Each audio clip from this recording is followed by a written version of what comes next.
Welcome to the Right Take Podcast, news, ideas, and conversations at the intersection of politics and culture, a project of the David Horowitz Freedom Center. I will be your host, Mark Tapson.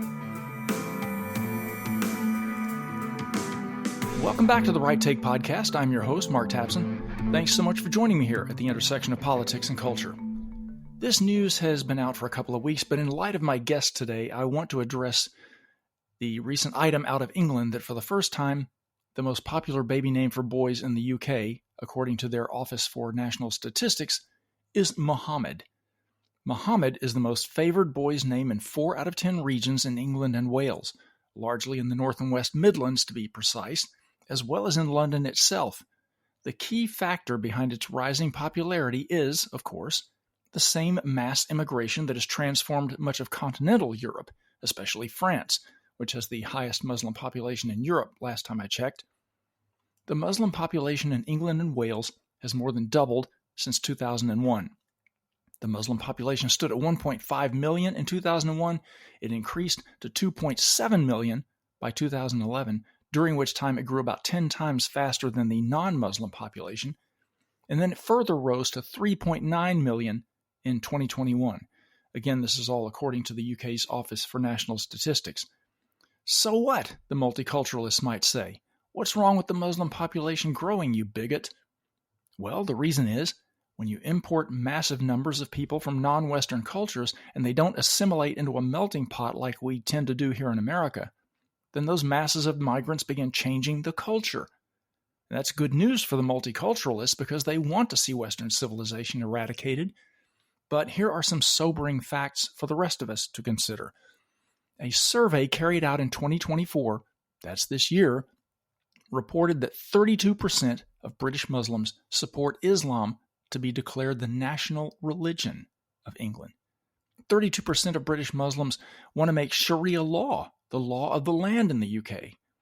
52% want to make it illegal to show a picture of Muhammad. That means they want blasphemy laws established. 46% believe Jews have too much power over UK government policy, and 46% sympathize more with the terror group Hamas compared to 3% sympathizing more with Israel. 3%. 36% of British Muslims have a positive view of the terror group Hamas. 21% have a positive view of jihad, and we're talking about the kind of jihad that means war against the infidels. And that's just the percentage of people who are willing to admit these things openly. That's why it matters that Europe is being Islamized, and the UK's most popular name for boys is Mohammed. And there's probably no brain better to pick about this topic than that of my upcoming guest, whom I'm proud to call a friend and colleague. I'm excited to have him on, albeit a little frustrated that I know we won't be able to cover everything I'd like to get into with him, but I can guarantee you won't be disappointed, and I'll just have to have him on again. So stay tuned, you don't want to miss this conversation. And let me say, as always, please take a moment to subscribe to The Right Take if you haven't already, so you can keep up with the conversations we are having here with important thinkers, writers, pundits, scholars, and storytellers. And if you like what you hear, a positive review would be greatly appreciated. Thank you, and don't touch that dial.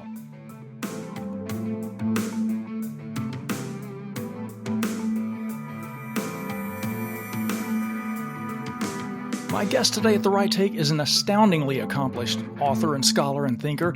He's a Shillman Fellow at the David Horowitz Freedom Center. He's the director of the essential website jihadwatch.com.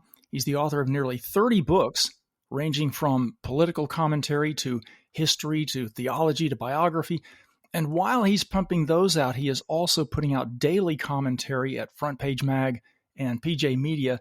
He's a true scholar and a gentleman, to which I can personally attest. Robert Spencer, welcome to the Right Take Podcast. Well, thanks, Mark. That's a very generous introduction, and I appreciate it. It's an honor for me to be on the show. I am honored to have you here, and that was actually a pretty modest introduction. You've got a lot of achievements under your belt, an incredible amount of writing and scholarly output.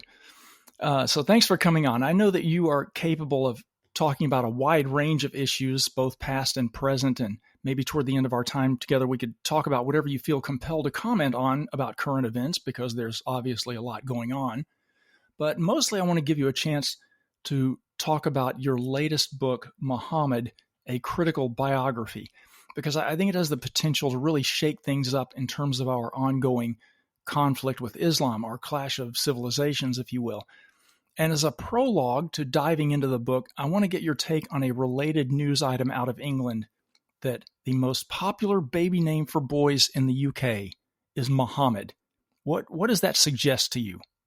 Well, Mark, very simply, what people don't realize is that this is not just a change in fashion like the change from John to William or William to Michael or whatever that might have happened in the past for the most popular baby name in Britain. This heralds a massive cultural and societal transformation such that Britain has not experienced since the Norman conquest in 1066. It is now well underway, and yet most people have no idea that it's happening. They have no idea of the significance of mass Muslim migration into the country because it's forbidden, essentially, in Britain to speak honestly about the teachings of Islam that require political conquest and the subjugation of the native population. Now, Britain's going to find out that those teachings exist, and it's going to find out pretty quickly. But right now, all we have are the harbingers of what is to come, which this name business is one of them, one of the foremost.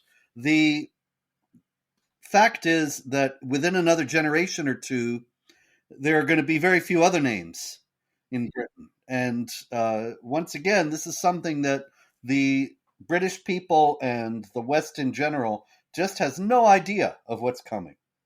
Well, along those lines, many conservatives are pretty pessimistic about the future of Europe. They say demography is destiny, it's too late for France and the UK, and so on. Do you think that in the wake of this transformation of Europe through mass migration, that the Europe we once knew, the old world that we once knew and loved, is irretrievable? Well, nothing is impossible. The record of history is full of surprises, but I don't think that the world as we knew it, even the Britain of the 70s and 80s, is retrievable, because even if Britain manages to stave off Islamization, even if tomorrow Reform UK comes into power and starts mass deportations of illegals and starts even challenging the Muslim community to show real fidelity to the state as it is currently established, rather than trying to bring Sharia to Britain. Even if all that were to happen, you've still got this massive and quickly growing Muslim population, and they're not going to go away. They were born there. They are British citizens, so there's no deporting them.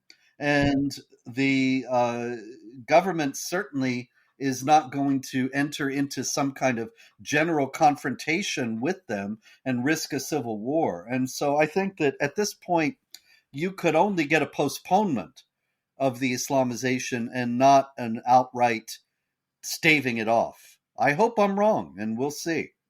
And it's a Muslim population that, to a large extent anyway, has no intention of assimilating into a sort of a melting pot like we have here.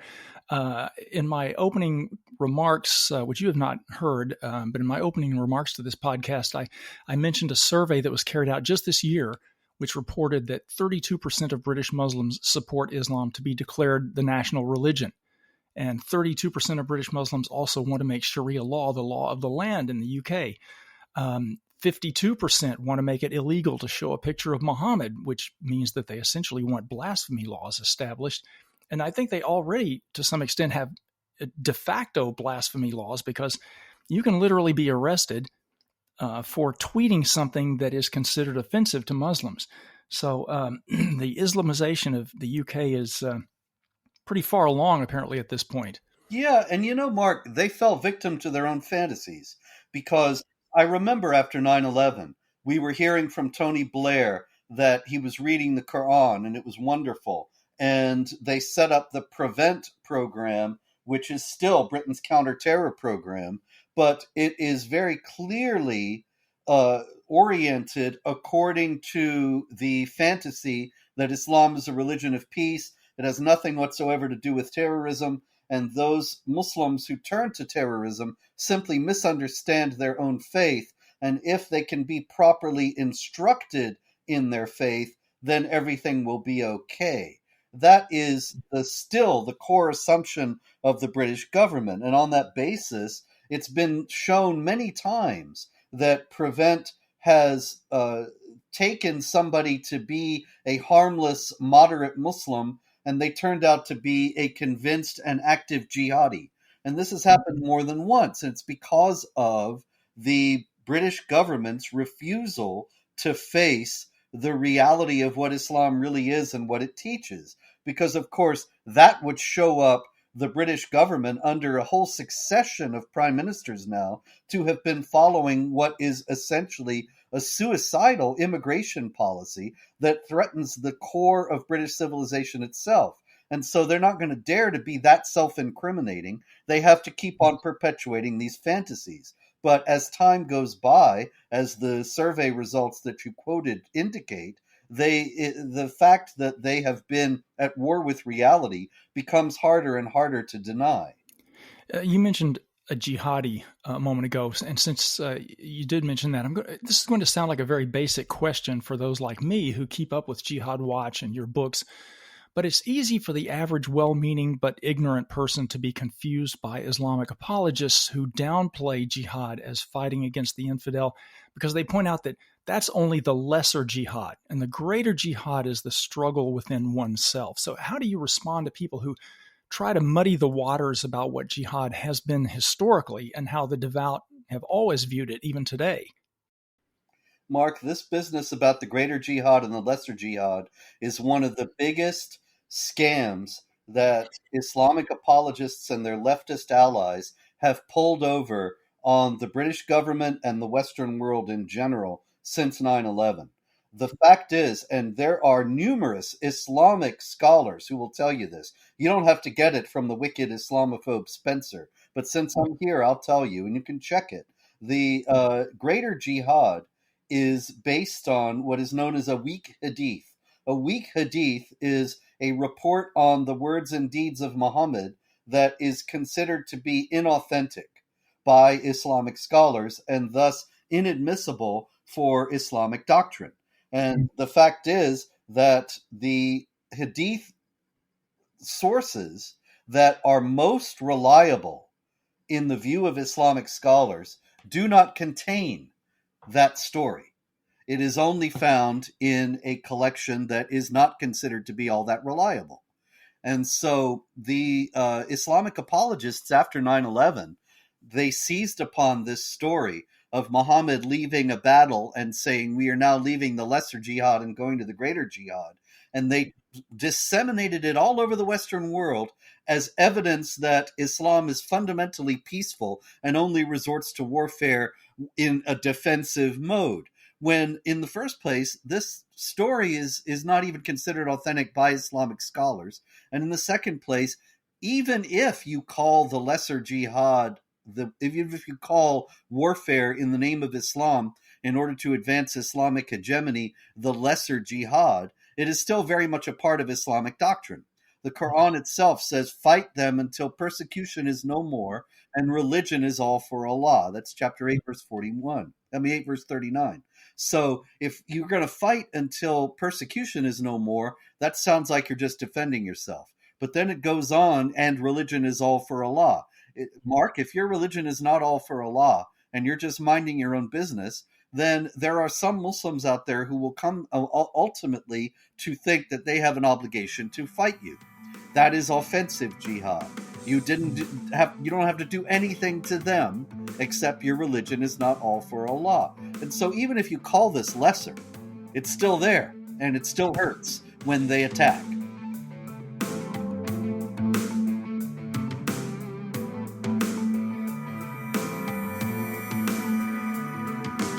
Okay, about your book, your latest book anyway, Muhammad, A Critical Biography. You've written other books about Muhammad, like Did Muhammad Exist and The Truth About Muhammad. How is this one different? Yeah, it grows out of Did Muhammad Exist and The Truth About Muhammad. The Truth About Muhammad was first, and I wrote that to try to introduce people. This was just a few years after 9/11, and I wanted to introduce people to the teachings of Muhammad because there were so many lies floating around. You may remember the Islamic apologist Karen Armstrong. She was an ex-nun and a historian, got a lot of media coverage. Her books were massive bestsellers, and she actually compared Muhammad to Gandhi. And that is just so ridiculous that I thought what we need is a real biography of Muhammad to show what the Islamic texts actually do say about him. And so that's the truth about Muhammad. But the historical reliability of those texts, if you're trying to figure out, well, what did Muhammad really say and do, it's very slight because most of the texts that we have about Muhammad's life are a couple of hundred years after the life of Muhammad is supposed to have been. So I wrote, Did Muhammad Exist? To explore some of the historical difficulties behind taking those texts as historically reliable, as most people do to this day. You have the 19th century French historian Ernest Renan, and he said that Muhammad he lived in the full light of history.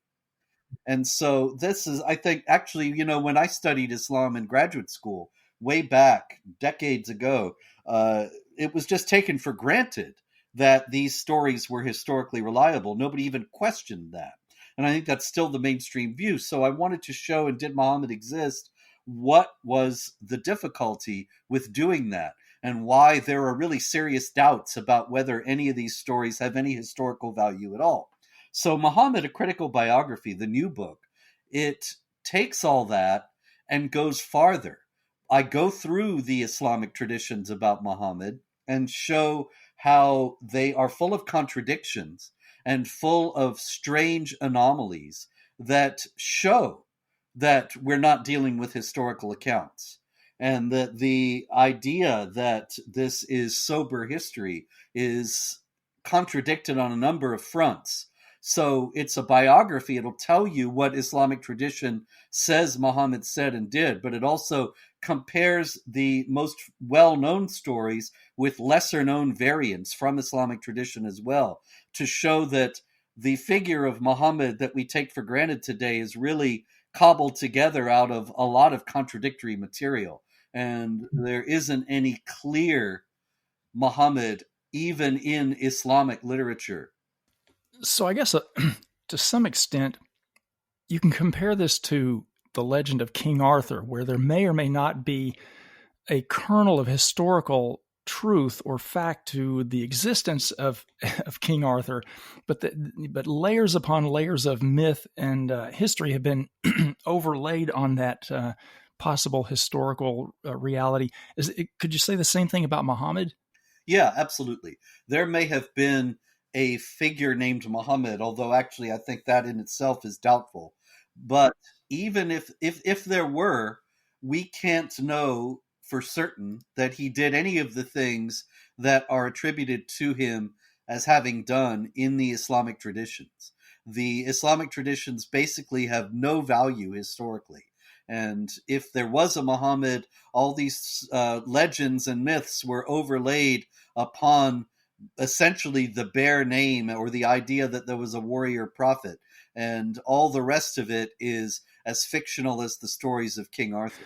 Now, I'm sure that people who haven't heard this argument before from you are surely reeling from it thinking, now, come on, Muhammad is one of the most influential figures in history. How is it possible that he might not even have existed?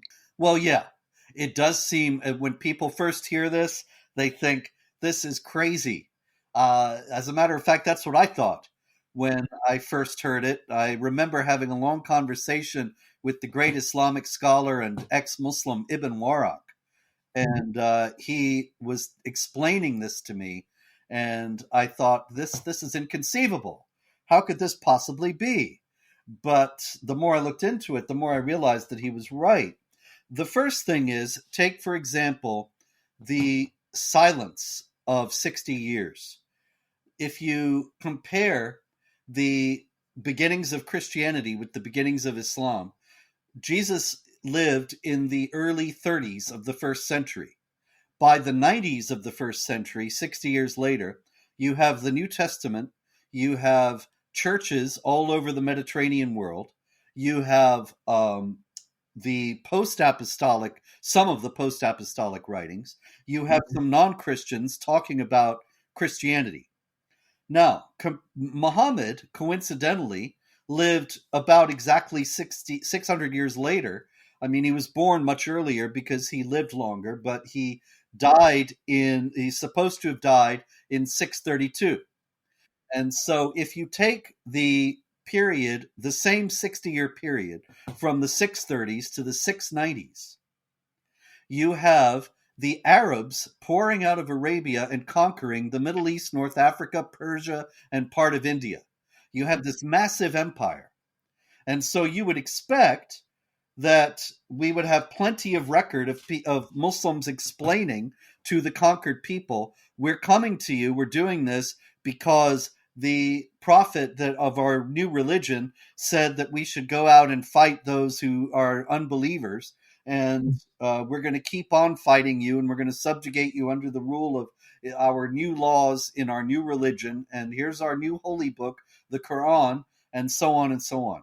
And you find nothing like that. You find a few scattered mentions of Muhammad, but none of them correspond to the stories about Muhammad that we have that come later. And you have a lot of literature from the people who were conquered, and none of them give any hint that the conquerors had a new religion, a new prophet, or a new holy book. So it's a kind of an amazing absence, really, that in all that, you would expect them to be talking incessantly about Muhammad and Islam, and they're glaringly absent. Well, okay, and then how and when then does the creation of the Quran itself figure into this? Because probably the most essential article of faith in Islam is that the Quran represents the literal word of Allah as dictated to his prophet Muhammad. So if there's no evidence for the historical Muhammad, or if everything we know has been massively embellished, does Islam itself begin to unravel? Oh, absolutely, yeah. If you look at the historical record of the Quran, it's the same kind of oddity. The traditional story, the standard story, if you went to a madrasa today, if you went to a mosque today and said, teach me about Islam and tell me, where did you get this Quran? They would say, well, Muhammad got the Quran over 23 years from 610 to 632 when he died. And he got, he got portions of it on different occasions when he was visited by the angel Gabriel, who transmitted it to him. Okay, so by 632 then, the Quran was finished, but nobody had the whole thing. It was scattered around. Some parts of it were written down, and much more of it was memorized. Different people had different portions memorized. Okay, so 20 years later, the Caliph Uthman in 653, he has the idea that, look, the early Muslims are starting to die off, and we're going to lose the Quran. So we better get it together and get it written down. So he called together everybody who had memorized parts of the Quran, and they recited every bit of it that they knew. And Zayd ibn Thabit, who was charged with taking this job and putting the Quran together, produced the Quran that we have now, and Uthman distributed it around the Islamic world as it was in that day.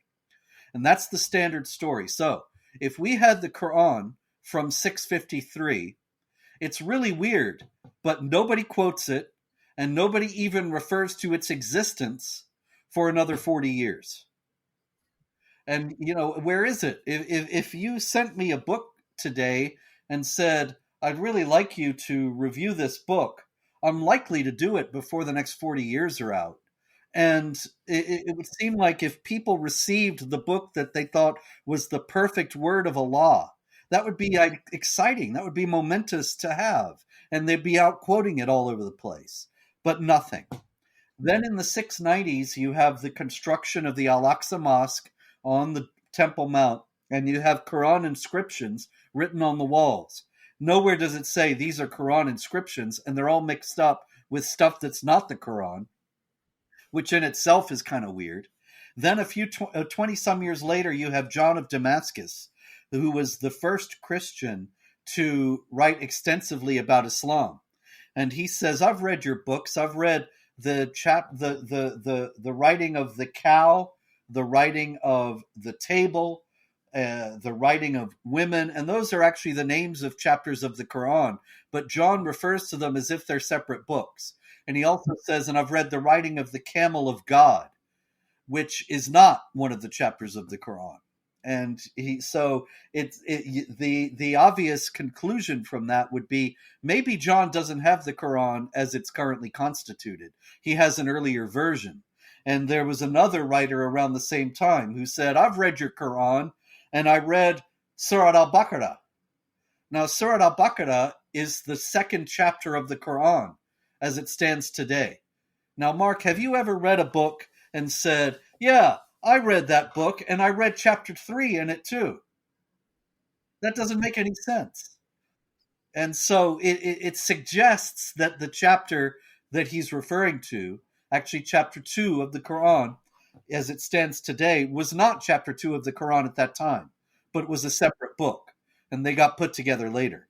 So the whole thing is much more fluid and less certain than the Islamic spokesman nowadays would have us believe. Okay, now I'm assuming that the vast, vast majority of the 1.8 billion Muslims in the world aren't even aware that the very existence of the most consequential figure at the roots of their belief is questionable. Is it possible that they would be open to considering the implications of this argument, your argument?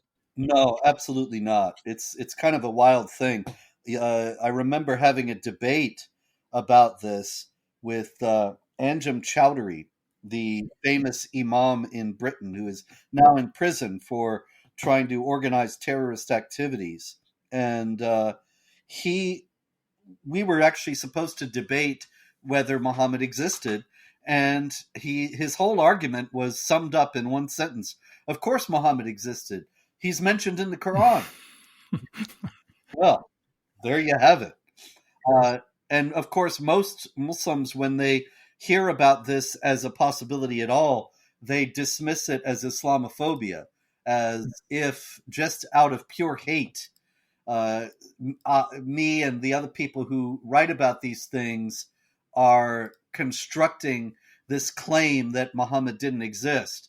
Now, this is something that leftist academics are susceptible to as well, because they're idiots, but because they also buy into this idea of victimhood and Islamophobia on the part of Muslims.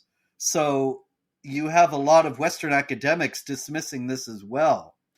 But then they turn around and engage in massive explorations of the historicity of Christ or of Moses, and they have no second thoughts about that. And, I got no problem with that. I studied all that in college. I think that it's a perfectly reasonable line of academic inquiry. And so why should Muhammad be any different? Why should Muhammad be singled out for special treatment? And yet that's just one other thing. It's a funny thing. That is what happens all over, to the degree that I recently saw an online academic discussion of the historical problems of the Bible and the Quran. And to discuss the historical problems of the Bible, whoever was putting this on had Bart Ehrman, the famed academic who says that there's no historical value to the New Testament and it's all legends and fables and so on.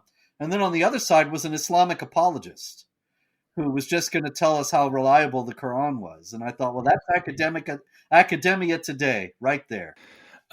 Wafa Sultan, who is a former Muslim and a fierce critic of Islam, has said that if death weren't the penalty for apostasy in Islam, there would be a flood of people leaving the religion. Now, I know this is pure guesswork, but do you suspect that there are many Muslims who might secretly welcome the seed of doubt that your argument and your book would introduce? Oh, there's no doubt about it. As a matter of fact, I heard from one not just a few days ago, who asked me to send him an autographed copy of Muhammad, a Critical Biography, and I sent it out a couple days ago. I hope he'll get it soon.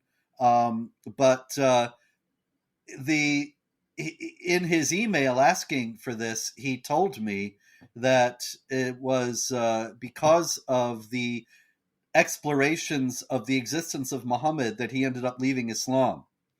And there are certainly many secret apostates in the Islamic world. This is beyond dispute. Because of the death penalty for apostasy, they don't dare to let it be known that they've left Islam. But nonetheless, they have, and they are very happy to see intellectual explorations of why Islam is false. And so that's a very positive sign in terms of the overall prognosis of whether the West is going to die first or the Islamic world, and which chaos we'll be enveloped in, or whether we can escape it altogether. That's at least one positive sign. What's the reception been for this book, Muhammad, a Critical Biography? Have your negative critics blown a gasket denouncing this blasphemous work, or do they simply try to ignore you so as not to draw attention to the book? I mean, is anybody willing to debate you on this? Because I know there's a long-standing pattern of challengers huffing and puffing about debating you, but then they back out for whatever reason.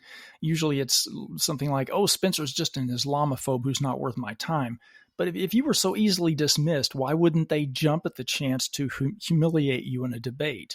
Well, exactly. And there isn't any Islamic spokesman, as far as I know. If there is one who hears this, contact me at director@jihadwatch.org and we'll set it up.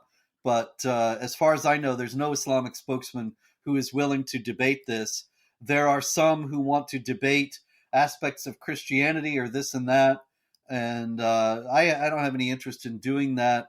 They are, in the first place, notoriously dishonest debaters, and they'll tell 10 lies, and then you only have time to refute 5. And it's mostly a pointless exercise. But they generally want to stay away from this issue.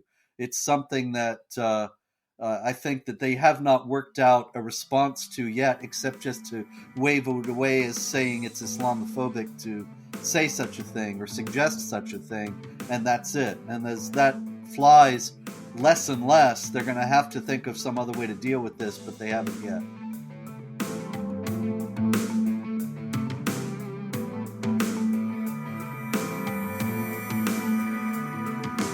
Well, I think it's an amazing, important book, and it deserves all of the promotion it can possibly get. But now for something completely different, as Monty Python used to say, I want to put in a plug for what I think, if I remember correctly, is your previous book, Empire of God, because I love history, especially medieval history, and the Byzantine Empire, I think, is often overlooked by people, but you've put together this really impressive, relentlessly readable work of scholarship about the Byzantine Empire, and I don't want to give it short shrift or give away any spoilers, but could you give us the thumbnail version or maybe a teaser of how the Byzantines saved civilization? Absolutely. Thank you, Mark. I appreciate you liking that book. I liked it myself. And anyway, seriously, as with, I'm sure, everyone who's written more than one book, you like some more than others. And I like that one very much. So I appreciate it. In any case, the Empire of God, how the Byzantines saved civilization, is overall, it's a history of the Roman Empire in its Byzantine period, or the Byzantine Empire, or Eastern Roman Empire as it's generally known. And not many people know much about that part of history at all. I show that the Byzantines saved civilization in a number of ways. One of the foremost was in preserving the intellectual achievements of classical Greek civilization. Now, what's noteworthy about that is that that's something that is often attributed to the Islamic world. You will find many, many people saying that Muslims translated the great works of Aristotle, Plato, Socrates, and so on into Arabic. And then they were translated out of Arabic into Latin much later and spread around Western Europe. and thus it is to the Muslim Arabs that we owe the survival of classical Greek civilization when the benighted, racist, ignorant Christians of Western Europe were rejecting that learning as pagan and having nothing to do with their Christian purity. This is all just a lot of nonsense and historical myth. What really happened was this. Constantinople, now Istanbul, of course, the capital of the Roman Empire from 330 on to 1453, when it finally was conquered by the jihadis, was a center of culture and learning unparalleled in the world at that time. And they did preserve the teachings of the classical Greeks. And not only was the Roman Empire in its Byzantine period Christian, but it was not benighted and racist and bigoted and prejudiced. And they taught those classics, even though they were non-Christian, they were pre-Christian writings. They continued to teach in the classics of Greek civilization in their schools all the way through the life of the empire. Meanwhile, in Western Europe, there was a lot of political strife and a corresponding decline in the level of civilization. And a lot of the Greek classics were not preserved in the days when books had to be preserved by being painstakingly copied out by hand. And as Greek receded in Western Europe and Latin was the ascendant language, only a couple of works of Plato were translated into Latin and available in Western Europe. Now, what happened was, in 1439, there was an attempt to reunite the Eastern and Western churches, or what are known today as the Roman Catholic and Greek Orthodox churches. And there was a council held in Florence in Italy to try to do this. And the emperor went, and the ecumenical patriarch of Constantinople, they both went to Florence. And they went with a retinue of other bishops and theologians and so on to discuss the issues that kept the two churches apart. And also going along, I believe he was the emperor's friend, if I recall correctly, was a Neoplatonist philosopher named Gemistos Platon. And the emperor asked him to go along as his friend and companion. And so he went, but he was not a theologian, and he was bored, frankly, with the proceedings of the council. So he was there in Italy with nothing to do. He started to give lectures to the Italians about Plato. And he would use books of Plato that were unknown in the Western world. And the Italians were amazed, and they started to go in large numbers to Gemistos' lectures. And this was the beginning of the Renaissance, because the books that he brought with him were copied, were translated, and started to spread all around Western Europe, sparking the interest in the classical world that led to the Renaissance. Also, not long after that, Constantinople fell to the jihadis, as I said, in 1453, and all kinds of scholars went west instead of continuing to live in Constantinople. And that also was a big boost for the Renaissance. So when you're talking about the preservation of classical civilization, which I think probably many people in America don't know today, but it was actually the basis for the founding of the American Republic and the idea of representative government and so many things that are core elements of our own system, that all comes from the scholars in Constantinople and spread from there to Western Europe. So that's how the Byzantines saved civilization. That's one way. There are other ways. It's a very enlightening and very readable book. The title, again, is Empire of God, How the Byzantines Saved Civilization. I loved it, but I could also tell that it was a labor of love on your part, too. But let's move away from your books and talk about what's happening in this brave new world of ours. Is there any one current issue, I'll let you choose, that you feel most personally invested in or compelled to warn people about or enlighten them about? What's a message, in other words, that you most would want to get out to people about current events? Well, I think it's summed up by David Horowitz saying that's at the heading of Front Page Mag online. The inside every progressive is a totalitarian screaming to get out. I think that we just had this election, and we really dodged a bullet. And the thing we should remember is that the struggle is not over. These people have not given up, and we're going to hear more from them, and it's not going to be good. But the big issue that I think that people don't realize is that these people are not lovers of freedom. They are not fellow Americans who have a patriotic loyalty to the idea of a free republic and a loyal opposition. These people really are totalitarians. They really want to silence and crush dissent, and that's us. The Biden administration tried to set up a disinformation governance board that would have crushed the freedom of speech. They worked with the social media giants to silence dissidents from their COVID program because they are totalitarians who hate the freedom of speech. They worked in numerous other ways to limit and destroy the freedom of speech, and they're still at it. They haven't given up. And without the freedom of speech, we have no freedom in society. So we should be on our guard and aware that this is a struggle that is still very much happening. And we should be resolute and determined to defend the freedom of speech wherever and whenever it's attacked. Well said. And you've kind of anticipated my next question, which is that in the wake of the red wave this past election, do you sense that not only has the political balance shifted, but the cultural momentum is suddenly reversing as well? Because I feel that, and I'd always assumed that to reclaim the culture, conservatives were going to have to undertake a long march through the institutions of our own. But it feels like the left's cultural stranglehold is slipping almost overnight. I know it won't be that easy, and I don't want to sound complacent at all, but it feels like the left has been so rocked on its heels by this Trump landslide that they're just crumbling. Is that how you see it?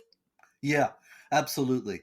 I think a long march through the institutions is still very much needed. But at the same time, the left, as they always do, they overplayed their hand. And they started to go so far that even people on the left who were still sane and reasonable started to think, wait a minute, and forcing on people that they had to pretend that mentally ill men were women, and putting drag queens in primary schools and all this business. It was just too much for a lot of people who still would identify themselves as Democrats and on the political left.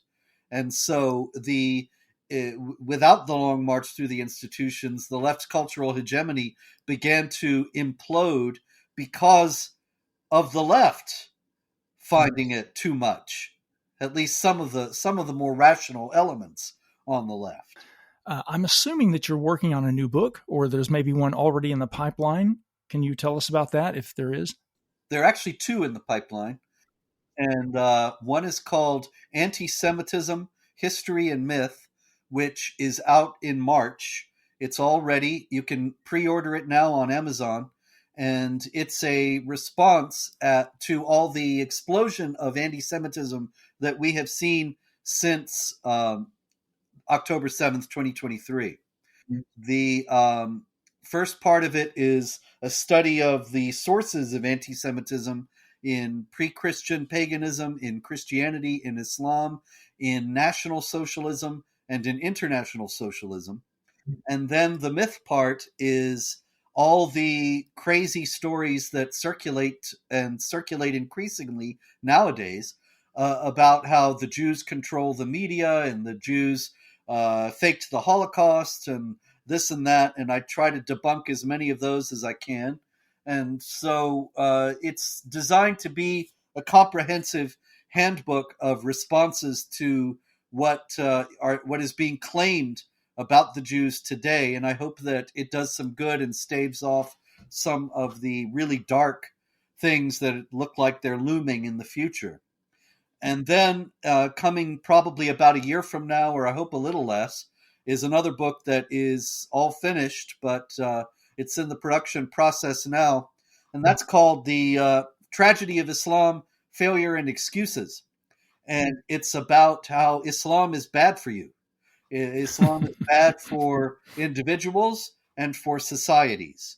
And so I show that a lot of converts to Islam have turned to terrorism, and why that's no accident, and that on a societal level, Islam creates poverty and resentment and hatred in civilizations. And then the rest of the book is how there are so many well-meaning Western non-Muslims who see all that, and instead of admitting it and adjusting their policies accordingly, they make excuses and claim that Islam had this mythical, glorious past and a golden age and so on. And so I show how all that is fiction and wishful thinking. And so that should be out, I hope, in about 9 or 10 months. Wow. Well, I'm definitely looking forward to both of those books. Robert, apart from checking out your work on Front Page Mag and jihadwatch.org, where should people go to keep up with what you are doing? Jihad Watch RS on Twitter, and also I write at pjmedia.com. Well, good to know. Robert Spencer, thanks so much for coming to The Right Take. It was a long overdue conversation, and thank you, sir, for all you do in defense of freedom. Mark, it's a pleasure. Great to talk to you. Listeners, pick up a copy of Muhammad, A Critical Biography, and everything else Robert writes, wherever fine books are sold. And thank you, as always, for joining me here at the intersection of politics and culture. Don't forget to subscribe to The Right Take so you can keep up with all the important conversations we are having here. And if you like what you hear, please leave that positive review. Be seeing you. The Right Take with Mark Tapson is a project of the David Horowitz Freedom Center and Front Page Magazine. Unauthorized reproduction of this podcast without express written consent is prohibited.